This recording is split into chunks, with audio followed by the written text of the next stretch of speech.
നമ്മൾ ഉണ്ടാക്കാൻ പോകുന്നത് കാരമൽ കസ്റ്റാർഡ് പുഡിംഗ് ആണ്. അപ്പോൾ അതിനാദ്യം വേണ്ടത് ഒരു പാത്രത്തിൽ 3-4 സ്പൂണ് പഞ്ചസാര ഇടുക.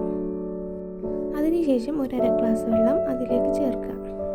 എന്നിട്ട് തീ കത്തിച്ചതിന് ശേഷം സ്റ്റൗവിൽ ആ പാത്രം വെക്കുക. എന്നിട്ട് നന്നായിട്ടൊന്ന് ഇളക്കി കൊടുക്കുക. പിന്നെ കുറച്ച് കഴിയുമ്പോഴും അത് നന്നായിട്ട് തിളച്ച് ഒരു ബ്രൗൺ കളർ പോലെ ആവും. അപ്പോൾ നമ്മളത് വേറൊരു പാത്രത്തിലേക്ക് മാറ്റി കൊടുക്കുക. എന്നിട്ട് നന്നായിട്ട് ഇതൊന്ന് ചുറ്റിച്ച് കൊടുക്കുക പാത്രത്തിൽ നിന്ന്.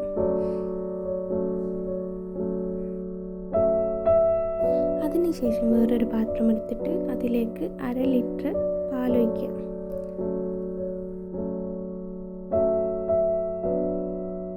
അതിനുശേഷം അതിലേക്ക് 1/2 കപ്പ് പഞ്ചസാര ചേർക്കുക. 2 സ്പൂണ് കസ്റ്റാർഡ് പൗഡറും ചേർത്ത് നന്നായിട്ടൊന്ന് മിക്സ് ചെയ്യാം. കട്ടയൊന്നും ഇല്ലാണ്ട് നന്നായിട്ടൊന്ന് മിക്സ് ചെയ്യാം. എന്നിട്ട് സ്റ്റൗ കത്തിച്ച് അടുപ്പത്ത് വെച്ചിട്ട് നന്നായിട്ട് ഇളക്കി പാല് നന്നായിട്ട് കുറുകി വരണം. നല്ല കട്ടിയായിട്ട് വരുമ്പോഴും അതാണ് നമ്മളെ പാകം.